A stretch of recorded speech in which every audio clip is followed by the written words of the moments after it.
We are very pleased to be joined by Dr. David Matthews. You can see that he is joining us today via Skype technology. You can wave to us, Dr. Matthews, so you know that you're, there you go.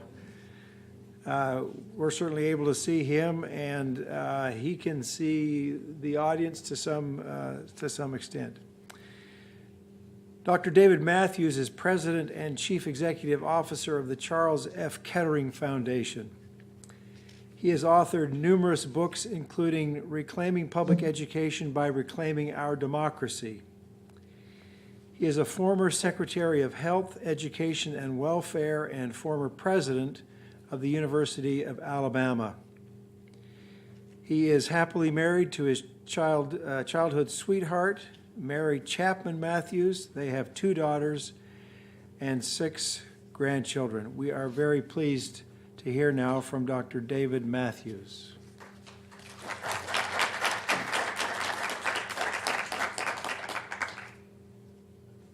I deeply appreciate the opportunity to be with you.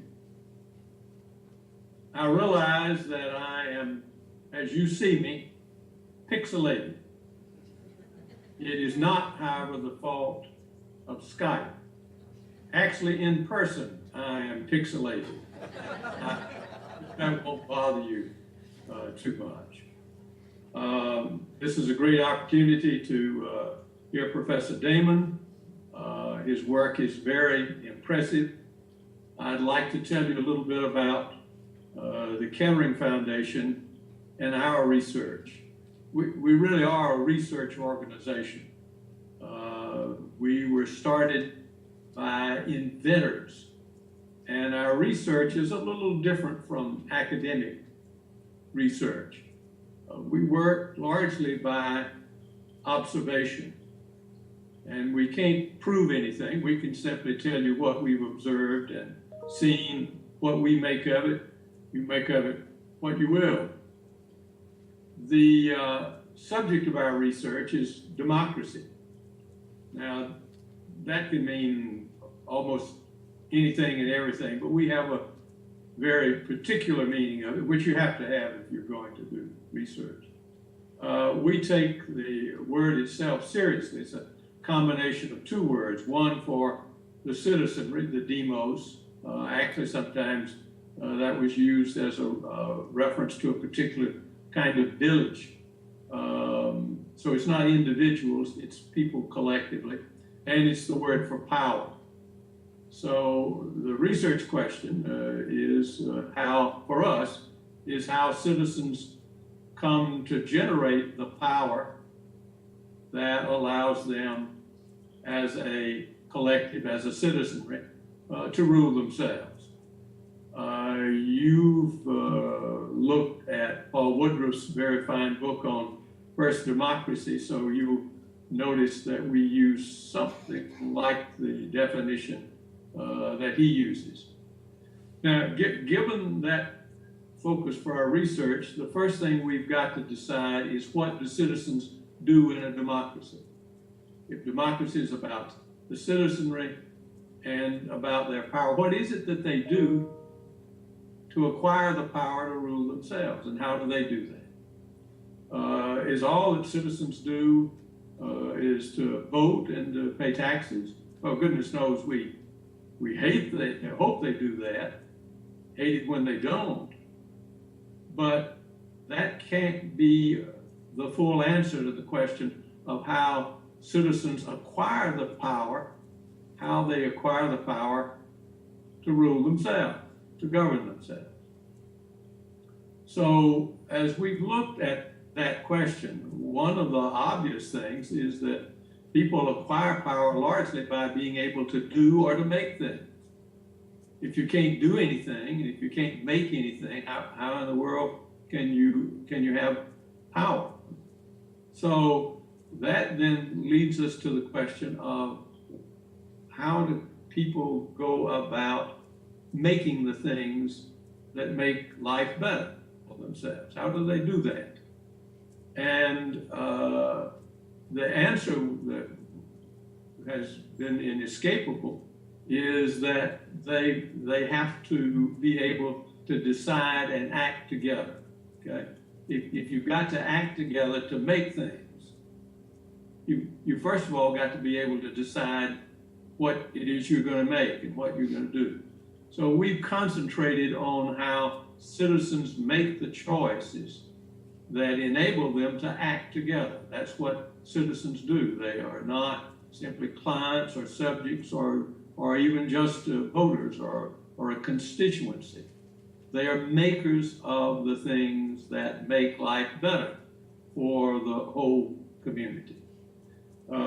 Citizens, however, as has already been observed, are not born citizens. They learn to be citizens. So as we try to understand what citizens do, we've had to try to understand how they come to be citizens, how they come to learn how to act as citizens. The difficulty is that in learning to decide and act on problems throws you into a world of hurt. A lot of the problems are enormously difficult in and of themselves. Take the Ebola crisis today.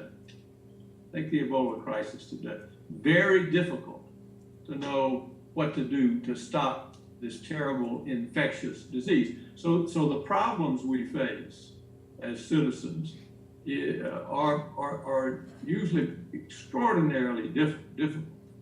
Some would even say wicked, because we think we've solved them and they crop up again. They're perennial, they're persistent. The other thing that makes deciding together difficult is that we differ. We differ. And we don't just differ between Group A and Group B. We even, if we're honest about it, differ within ourselves. Okay? There are no two people on this planet who've ever fully agreed to anything, right? Think about the person that you are closest to in life, the person that you are very closest to. Now, can you honestly say that you are in absolute full agreement with that person at all times and all issues? I'd rather doubt it. If you are, you're truly exceptional. We differ. So making decisions together so that we can act together proves to be enormously challenging. Now, as we've observed people trying to do this, let me tell you some of the things that we've observed. When people try to make decisions, they are not calculators evaluating facts and statistics. What they're trying to do is to decide what is the most valuable thing for them as a whole. What's most valuable? What's most valuable? That you quickly recognize is a moral question. Most political questions are ultimately about what is the right thing to do. Extremely difficult, even more so because we're different and we differ, right? Now, the most challenging thing about making decisions about what right to do is that there are no experts on moral questions. There's no such thing as an expert on what is right. In order to decide what is right, we have to exercise the best judgment of which we're capable. Now, our brains, the neuroscientists tell us, are in fact hardwired for making judgments. We are hardwired for making judgments. We have capacities. But I've made some bad decisions. I've exercised some poor judgment sometimes. Maybe you have. So that means that also, even though we have this faculty for judgment, we don't always use it. So we've studied we tried to study or observe, in our case, people making or attempting to make difficult decisions on college campuses, because that's one of the places that you hope people learn something about the work of citizens and how to do that work. We had a chance to observe for some 4 years an experiment run at Wake Forest University. They divided their students into 2 cohorts. One group took the regular political science, liberal arts, professional studies courses, but the others they put into a what they call a Democracies Fellows program. And they spent all 4 years facing difficult issues. Sometimes there were issues on the campus. Sometimes they were issues in the community around Wake Forest. But for 4 years, they had experiences in trying to make these decisions about what was the right thing to do for the campus or the community. And they did it in connection with faculty members who were mentors or tutors, so they were learning as they were involved. Then at the end of the 4 years, Wake Forest interviewed the 2 groups of students to see what the effects were. The students who had been in the regular program were asked about citizenship. And they said, well, you know, that's very important. And as soon as I graduate, I'm certainly going to be a good citizen. But, you know, right now, I got to get a job. I've got to pay off these debts. And actually, to be frank, I was kind of hoping to be married. But as soon as I get my job and get these debts paid off and I get married, I'm going to be a good citizen. You can count on that. So citizenship was a deferred obligation. In the interviews with the citizens in the making in this other program, who were in the Democracies Fellows program, they had a very different view of politics and of how they fit into the political system. Politics was not something deferred, it was something that they did every day. Politics was something that they did with other people, and they were motivated because what they wanted to learn was how to cooperate with other people, how to communicate with other people, how to work with other people. And they took what they had learned in the 4 years into their personal lives, into their families, into their clubs and organizations. Politics, citizenship was part of every day, and they had a great sense of what the literature calls political efficacy. They knew how to do to make a difference. They knew how to make a difference.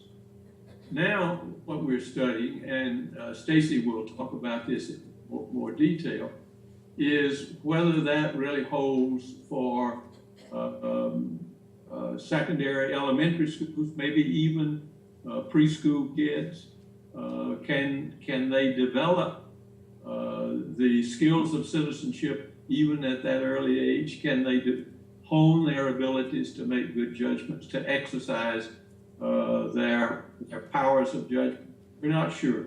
Stacy's been working on that and will report. There's another interesting experiment that we're following, which has to do with teaching history as choices. I was trained as a historian. Historians give you facts, figures, events, dates, but you never really know what it's like to make those decisions. They are something that you see from afar. But now some of the presidential libraries, some of the museums are bringing people in not just to see the artifacts, but to sit around the table and try to make the decisions, the choices that were at the front of that administration or at the front of theirs. So we're watching that very carefully to see what people learn if they see history as a matter of choices, not simply as a matter of events and artifacts. What makes us attentive to what you're doing at Brigham Young. And the reason that I say I appreciate being here is that you're doing some work on what it means to be a citizen. Some of it will be like ours, some of it will be different. But we are very, very appreciative of the opportunity to see what you're doing and to learn from what you're doing. And Stacy will tell you more about what we're learning or trying to learn in her presentation. So thank you.